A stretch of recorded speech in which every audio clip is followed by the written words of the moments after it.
আজ রবিবার, নবাবগঞ্জের হাটের দিন। হাটে তো অনেক কিছু আসেই, সাথে অনেক অনেক গাছ ফুল নিয়ে হাজির হয় এক পাশে। দেখতে ভীষণ ভালো লাগে। যারা দোহার নবাবগঞ্জবাসী তারা তো জেনে থাকবেন নবাবগঞ্জের হাটের কি অবস্থা হয়। হাটের দিন হাঁটাই কষ্ট হয়। আমি যাচ্ছি ঢাকায়, তো ঢাকায় যেতে যেতে দেখলাম এই যে হেলিকপ্টার কি যেন নিয়ে তারা একটা হয়তো প্রশিক্ষণের জন্য বা কোনো একটা কারণে এভাবে ছুটে চলেছে। আমার সৌভাগ্য হলো ছোট্ট হাতের মোবাইল দিয়ে আমি সেটাকে ধারণ করলাম। চলে যাচ্ছি বন্ধুর বাসায়। বন্ধু মানে প্রাণের বন্ধু, ভালোবাসার বান্ধবী। যাওয়া মাত্রই এই যে দেখেন, প্রাণের বান্ধবী কেন বললাম, আমি যেটা যেটা পছন্দ করি কোনো একদিন হয়তো বলেছি অথবা বলি নাই, বা সে এই গত 22-23 বছরে জানে যে আমি কি খেতে পছন্দ করি, ঠিক সেই জিনিসগুলোই আমার জন্য রান্না করে রেখে দিয়েছে। আমি গত 3 মাস যাবৎ হাঁসের মাংস খাওয়ার জন্য এত মানে ইচ্ছা ছিল, আমি খেতেই পারছিলাম না। যে কোনো কারণবশত কিছুদিন যাবৎ আমার মনও খারাপ, দিল খারাপ, অর্থনৈতিক দিক দিয়েও সমস্যা, সব দিক মিলে এই মানে সব কিছুতে মিল ছিল না। আর হাঁসের মাংস খাওয়াটা তো একটু কঠিন, তাই না? হাঁস কিনে আনলেই যে খাওয়া হয়ে গেল তা না, অনেক কষ্ট করতে হয়। তো দেখেন, আমি এত মজা করে খাচ্ছিলাম, কারণ আমি যেভাবে খেতে ঠিক পছন্দ করি ঠিক সেভাবে রান্না করছে। মানে রান্নাটা একটু সুস্বাদু হয়েছে। এই যে বড় বড় নতুন আলুগুলা দিয়েছে, আমি এইভাবে আলুগুলা খেতে পছন্দ করি।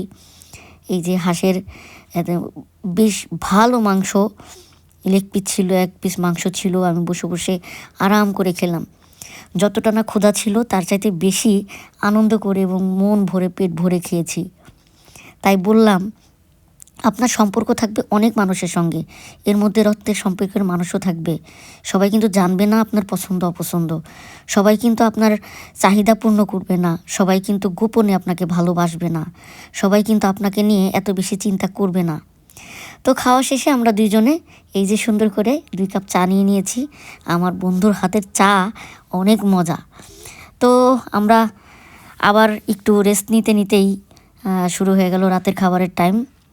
তো এখানে হাঁসের মাংস এবং আমার পছন্দের সেই ফুলকপি ভাজি। ফুলকপি ভাজিটা আমি খুব পছন্দ করি। আমাকে জিজ্ঞাসা করেছিল কি খাবা তুমি, তো আমি বললাম যে ভাত আর রুটির মধ্যে। তো আমি রুটিটাকেই বেশি পছন্দ করি, তো তো রুটি ছেঁকে দিল রাতের বেলা। তো দেখেন এটাতেও কত ভালোবাসা। ভাত ছিল, আমি চাইলে ভাতই খেয়ে শুয়ে পড়তে পারতাম। বেসিক্যালি আমার পছন্দ বা রুচির প্রাধান্য দেওয়াটাই ছিল তার মেন উদ্দেশ্য। তো তারপরে এই যে সুন্দর করে একটা চমৎকার সালাদ বানাইছে। আমি সালাদ খুব একটা খাই না, কিন্তু এত মজা লেগেছে যে সালাদটা আমার দেখেই অনেক লোভ লেগেছে। তারপরে রাতের বেলা ওই তো ফুলকপি ভাজি, হাঁসের মাংস আলু দিয়ে ঝোল করে রান্না করা, একদম মাখো মাখো, আর শসা টমেটো পেঁয়াজ লেবু দিয়ে সুন্দর করে বানানো একটা অসাধারণ সালাদ। এর মধ্যে না আর কোনো কিছুই আপনি খাওয়ার আশা করতে পারবেন না, এত মজা ছিল। তারপর একটু ফল খেয়ে আজকের দিনটা খাওয়া দাওয়া দিয়েই শেষ করলাম, গাড়িতে বসে শেষ করলাম। কেমন লাগলো ভিডিওটা? ভালো লাগলে অবশ্যই জানাবেন।